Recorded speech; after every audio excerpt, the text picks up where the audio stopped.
छत्तीसगडमध्ये 1500 माओवादी असल्याचा दावा करण्यात आला। जंगलात सुरक्षा दलाकडून 5 दिवसापासून सर्च ऑपरेशन सुरू आहे। करेगट्टा परिसरातल्या माओवाद्यांना घेरण्याचा प्रयत्न जवानांनी केला।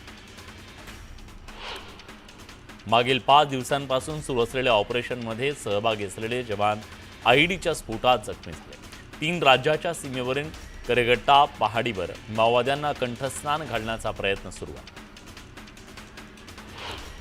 बीडच्या खडकत गावातल्या राडा प्रकरणात 21 जणांना अटक करण्यात आली आहे, तर 45 जणांविरोधात गुन्हा दाखल करण्यात आला। झेंडा काढण्याच्या वादातून हा राडा झाला होता। नाशिकच्या गोदावरी नदीतलं पाणी वापरायला बंदी आणण्यासाठी उच्च न्यायालयानं याचिका दाखल केली। नदीचं पाणी प्यायला बंदी घालण्याची मागणी यात करण्यात आली। कुंभमेळ्याच्या आधी पाणी स्वच्छ न झाल्यास कुंभमेळ्यातील स्नानावर बंदी घालण्यात यावी अशी मागणी करण्यात आली।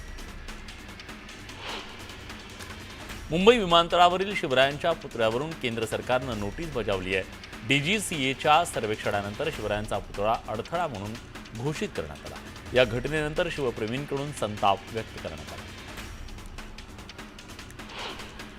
मालवणमधील छत्रपती शिवाजी महाराजांच्या पुतळ्याचं उद्घाटन पुढे ढकलण्यात आलंय। 1 मे रोजी होणारा कार्यक्रम पुढे ढकलण्यात आलाय। काही कारणास्तव हा कार्यक्रम पुढे गेल्याची माहिती मिळते आहे, मात्र पुतळ्याचं काम 100% पूर्ण झालं। मालवणमधील शिवरायांच्या पुतळ्याचं काम 100% झालेलं आहे। आता ग्रेनाइट लावायचं काम सुरू असल्याची माहिती शिल्पकार अनिल सुतारे। परंडा तालुक्यात तुळजापूर शहरापेक्षा मोठं ड्रग्ज रॅकेट असल्याचा आरोप सुरजीत सिंग ठाकूर यांनी केलाय, तर संबंधितांवर कठोर कारवाई करण्याची मागणी करण्यात आली। सोलापूरच्या पुनर्वसन विभागातील बहुचर्चित घोटाळ्याची उच्चस्तरीय चौकशी होणार आहे, त्यामुळे तत्कालीन उपजिल्हाधिकारी, तहसीलदार आणि लिपिकांच्या अडचणीत वाढ होण्याची शक्यता आहे। 2036 पर्यंत देवेंद्र फडणवीस हेच मुख्यमंत्री राहतील असं विधान चंद्रशेखर बावनकुळेंनी केलं। दरम्यान 2036 पर्यंत देवेंद्र फडणवीस यांना जनता तर सोडा भाजप ठेवेल की नाही हा प्रश्न आहे, असा टोला अंबादास दानवेंनी लगावला। उपमुख्यमंत्री अजित पवार यांनी परभणी जिल्हाधिकारी कार्यालयात आढावा बैठक घेतली। पिण्याच्या पाणी प्रश्नावर आणि इतर सुविधांकडे विशेष लक्ष द्यायला आदेश त्यांनी प्रशासनाला दिला।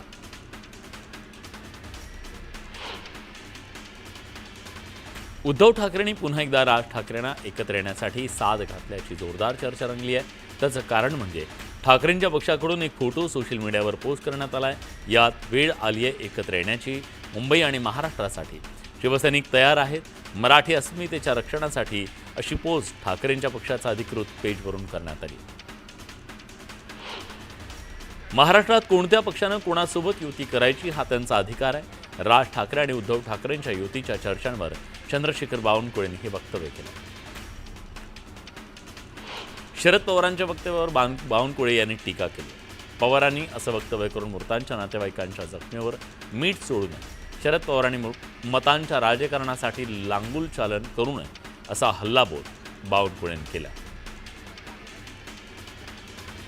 बंदर खात्याच्या जागेवर कोणी अनधिकृतपणे गाड्या उभ्या केल्यास मी स्वतः येऊन या सगळ्या गाड्या समुद्रात लोटून देणार असा थेट इशारा मत्स्य व्यवसाय मंत्री नितेश राणेंनी दिला। महाराष्ट्र पोलिसांसारखं कार्यक्षम डिपार्टमेंट जगात कुठे नाही।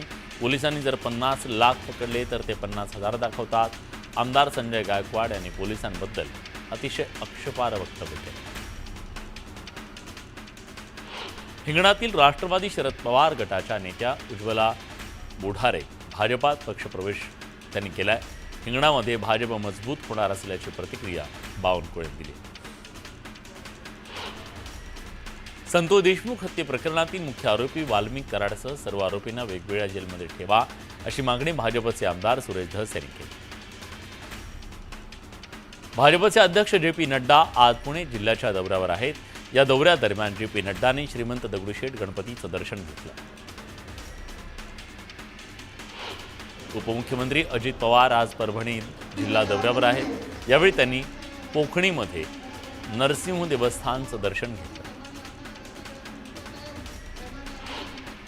मावळमध्ये लाडक्या बहिणींसाठी अद्ययावत नाट्यगृह तयार करण्यात आले।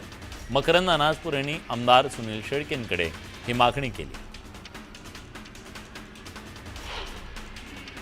जळगावमध्ये महसूल विभागाच्या अधिकाऱ्याचा आणि कर्मचाऱ्यांचा सन्मान करण्यात आला. यावेळी पालकमंत्री गुलाबराव पाटलांच्या हस्ते उत्कृष्ट कामगिरी करणाऱ्या अधिकाऱ्यांचा गौरव करण्यात आला.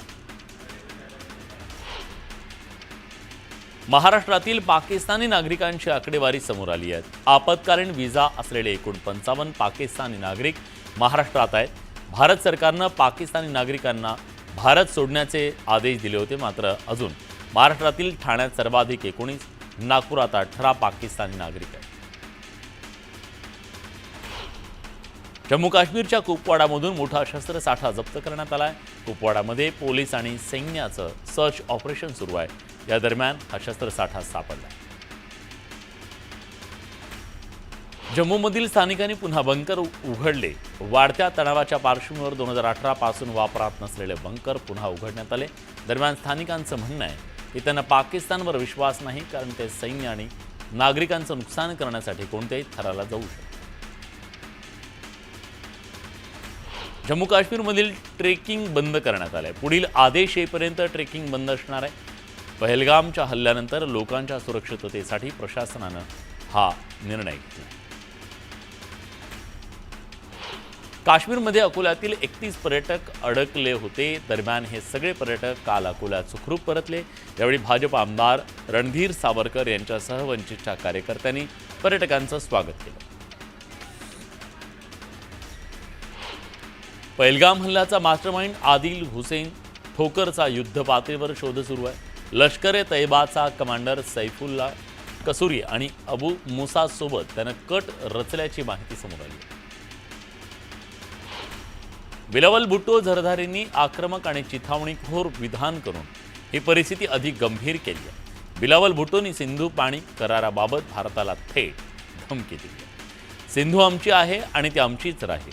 एकतर आमचं पाणी या नदीतून वाहल किंवा रक्त त्यातून वाहील.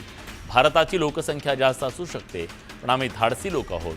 सीमेवरचा आमचा आवाज तुम्हाला योग्य उत्तर देईल, असं बिलावल भुट्टो म्हणाले.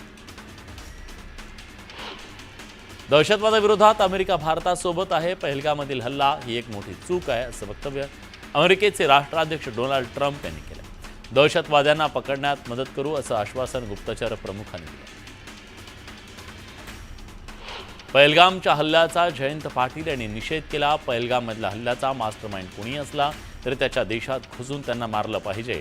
हल्ला झाला आणि आपण बेसावध होतो, याबद्दल केंद्र सरकारनं विश्लेषण दिलं पाहिजे, अशी मागणी जयंत पाटलांनी केली. जम्मू काश्मीरच्या पहलगाममध्ये झालेल्या हल्ल्यावरून दहशतवादाचा रंग हिरवा असल्याचं सिद्ध झालंय, असं वक्तव्य मत्स्य व्यवसाय मंत्री नितेश राणेंनी केलं.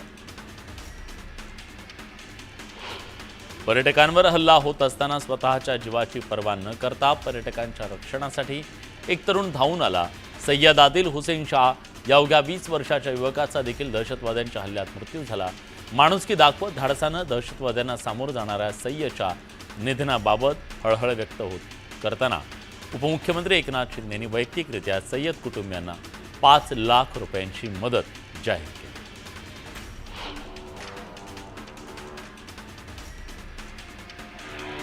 भारतीय सैन्यानं ऑपरेशन ड्रिलचा व्हिडिओ सोशल मीडियावर पोस्ट केला. भारतीय सैन्य नेहमी तयार आणि सतर्क असल्याचा संदेश यातून देण्यात आला. मुख्यमंत्री फडणवीसांनी गणबोटे कुटुंबियांची भेट घेतली. गणबोटे कुटुंबियांच्या घरी जात मुख्यमंत्र्यांनी त्यांचं सांत्वन केलं. यावेळी मुख्यमंत्र्यांनी घटनेची संपूर्ण माहिती जाणून घेतली. पहलगामचा हल्ला शेवटचा हल्ला असेल. यानंतर देशात दहशतवादी हल्ला होणार नाही. केंद्र सरकारनं गंभीर दखल घेतली असून दहशतवाद नष्ट करण्यासाठी सर्वतोपरी प्रयत्न सुरू आहेत, असं वक्तव्य उपमुख्यमंत्री एकनाथ शिंदे